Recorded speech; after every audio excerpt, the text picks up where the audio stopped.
Hello, thank you very much. I think I'm starting off again, but with the M-Commerce. M-Commerce, the gentleman there. Yeah. When you were presenting, you said once you have some Java on your system, that's all. It's very nice. But you see, for those of us from the remote areas, we don't have Java enabled phones.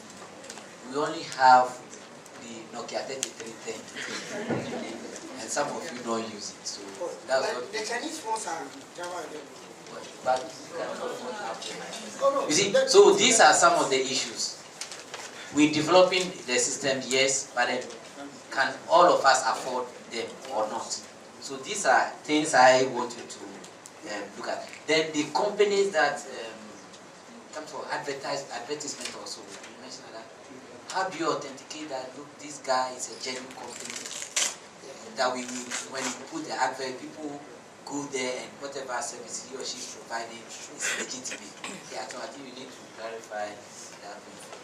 I think I'll echo, take all the questions and answer them once. I'll echo that because I think one of the trading platforms, I think Google Trader, when it began, started off very well in Ghana. Later on, we had some few comments from people that after you have located a person you are trying to buy it from, when you try to meet him, you tell him to meet you at the corner. By the time you realize, you sell the thing, you pay for it, and only to pass to the next corner, they collect it from you.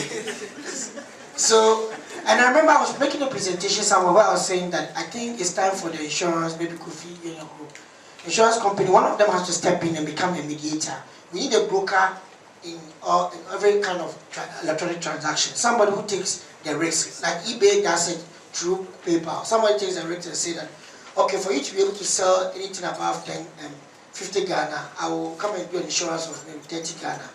And I will take, if anybody buys from you and he's defaulted and there's a default issue or there's an impasse, I will take up to 50 Ghana risk. That means that you can only sell items that lie between 50 Ghana and below. Now if you want a higher band of risk, you pay higher band of risk. And now the same thing, actually we have developed some models, so you and I, we have to talk about that. Because somebody has to take the risk, whether it's an insurance company or a smart intermediary who will become like warehouse, who will become the intermediary. Somebody has to create the insurance system. And it's all over the world. Every payment system has an insurance system, online payment system. But I don't think we have that situated in Ghana yet. Everybody wants to be safe. Anyway, so, Prof.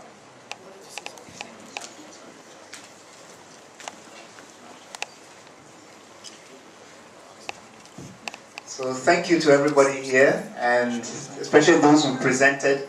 I must say I'm actually very excited about what I've seen, although there are many issues that we could raise. I mean, there's somebody who talked about the mobile payments, and of course I think the issue has been raised on whether we have the infrastructure. Again, let me mention something which is beyond all of you here. I suppose that tech people, we tend to think of the technology issues, and those are wonderful, but there are serious social issues or economic issues when you want to get into ECG or into water works and so on. They need all the things. That's why he mentioned something about, I think it was AMA, which used handhelds to collect the revenue. And of course, all the revenue was getting to AMA because they were doing the SMSs and everything. All the data gets there before you hand it in, so they know how much money you should bring. Of course, very soon the thing stopped working, so that the monies could go where they normally went. So those are the real issues about technology. It's not the technology itself, but that's why I said I'm excited what we are doing, that you are using hardware and so on and so forth. On my part, I'm very excited by the CAN CMS, even though we use things like Joomla and Drupal and those kind of things. It's good to see things coming from here. So it's great with all your things. You need to go through some of the issues. For example, from a business perspective, immediately one thing that came to mind was cost. What is the cost of upgrading or evolving your meters? Why is it that the PLC didn't work? Because if PLC didn't work, I don't know how this other one is going to work, because that one is the internal thing. Again, for some of these people, they may need to outsource a lot of the issues. Because if they are going to do it themselves, it will never happen. In my, where I get my money from, I deal with the public sector all the time. Are you with me? I do their training, I do this. So I know what's going on in there. So there are some serious issues over there. So I would also suggest outsourcing to lots of these people. So from what I've seen, this is very exciting. Like I say, you need to answer another question. What is the cost of some of these things you're going to do? Of course, then maybe you need to look at the World Bank and so on. Because Ghana, when we're importing meters, very often ECG, whoever, they can't do it. They go and get a World Bank loan and so on and so forth and do some of these things. So you have some exciting stuff over there, whether, is it Nandi Mobile? I don't know, there's some meltwater connection, and they were in Silicon Valley, they got some award and good money and that kind of thing. We are following all these things. But so for me, this is very exciting because I don't know, I say most of the time, IT people don't know, or IT people don't know the importance of what they are doing. For me, Ghana going forward is not about cocoa, it's not about gold, it's not about oil and gas either, that is the black gold. And I always query my students, is oil a blessing or is it a curse? And we have some serious arguments about that. And I'll go for the other side because I say, when we started, the flow meters are not working. So you get the beat. Are you following? They still want to use a dipstick like the old days. So there are some serious issues. If flow meters can't work, will your technology work? Those are some of the major issues. So, for example, I told you about free and open source software.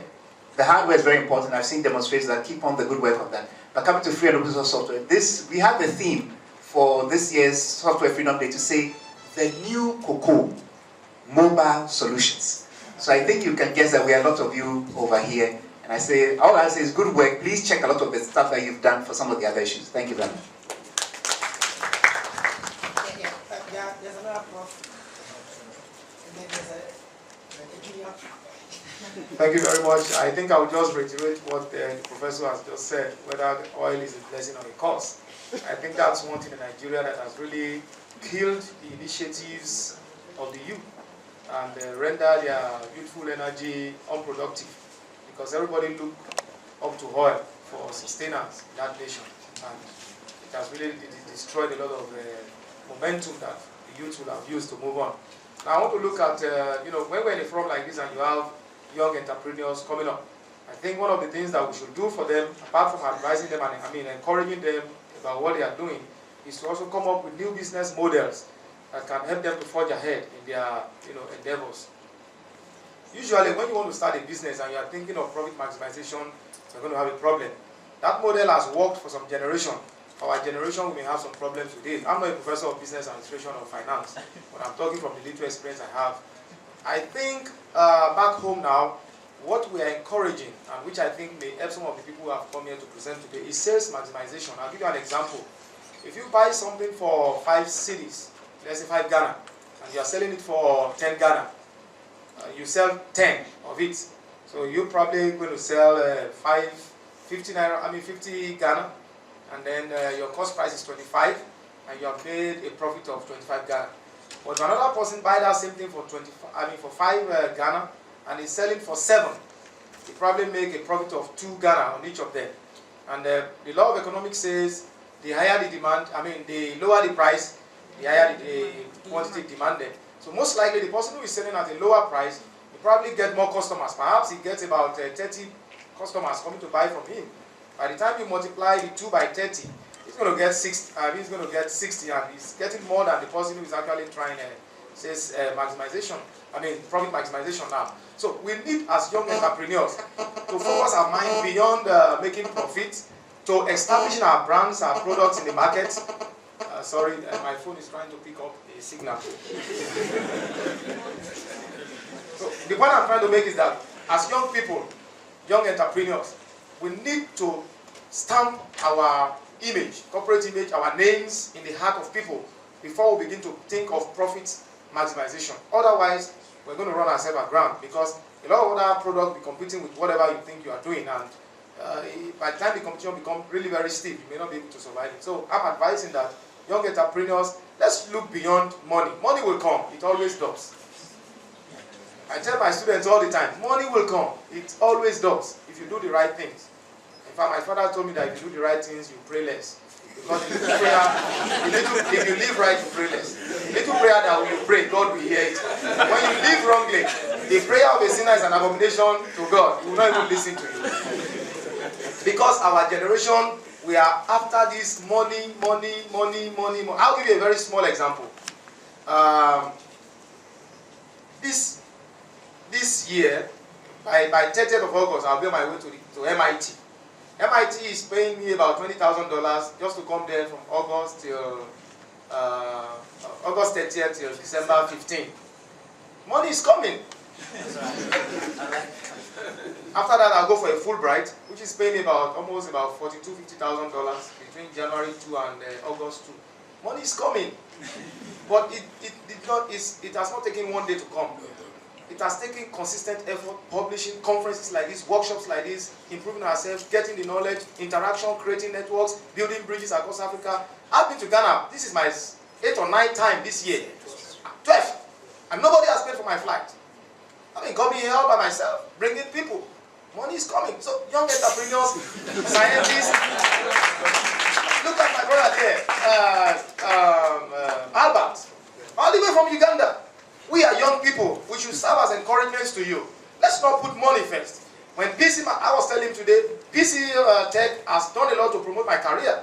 I came here this morning and somebody was telling me, this is the face I saw on PC Tech. PC Tech put my face on their website like 2 or 3 weeks or 4 weeks back, and I got an invitation from Kenya to come and do a cybercrime workshop for them. They saw me on PC Tech and said, oh, you did the same thing in Ghana last year. We saw you on PC Tech. Come to Kenya, come and do the same. Young entrepreneurs, young scholars like us who are here today, please let us put regional development, our national development, let's put these things first. And let money be at the background, because money will always come. But if we put money first, life itself is like seeking first the kingdom of God and His righteousness, and every other thing will be added unto you. Thank you very much. Yes, can I ask mine? Yes, on the mobile presentation, I can relate to the relevance of a service like that. Yesterday, I wanted the Kenwood blender to give us a birthday gift for my mom tomorrow, and I wanted the price of one, and I had to Google it eventually. You know, luckily I got a number of a shop somewhere, and I called a guy, and the guy would deliver it. What I'm saying is this. I was with Ranker Solutions when the Google SMS service started. The problem with that service is when you Google something, sometimes the content that comes is crap. Okay, so you receive 3-4 SMSs of crap. So all I'm saying is that you probably want to look at the algorithm, you want to look at the content that is returned, so that it will be as relevant as possible to whoever is making the request. That's Kutoka, one of my students who has graduated. I'm very proud of him. Last year he presented, this year he said he's finished school. So anyway, but I think I'll echo what he said. The other problem I think with the Google SMS and Trader platform is, I know people who are personally giving phones to just update their platform. So they give people phones to just put content in it so that it looks like, whether it was right content now I didn't know, but that was the job. They were even asking us, I remember, whether we have more phones to donate so that they can get more people to work on the platform. So meaning that people are putting things there that not necessarily. That's why I was saying that there should be what? An insurance person. Because the insurance person would have been the person who registers the company. So if you go to wherever, not in mobile, maybe you could do an AMA, but AMA is verified by Viva Insurance, something like that. And then you see that if you have got that insurance, maybe his insurance package is 50 Ghana. Even though he's selling laptop for 200 Ghana, you may be very careful before buying a laptop. But if he's selling mobile phones, anything within 50 Ghana, you know, if you buy it from him, first of all, the insurance company is taking that 50 Ghana risk from the guy. So if you don't get it delivered, you may be able to go to the insurance company and take your 50 Ghana from them. I hope you understand what I'm trying to say. That is the same way PayPal works. We really need something like that, and that could have actually verified some of the information that you have. Yes, and thank you very much. As I said, our lunch is ready, so we'll continue the PC Tech session, and then the last session of it. But we'll also be talking about some of the other initiatives that we were supposed to talk about yesterday. That's the Viva stuff.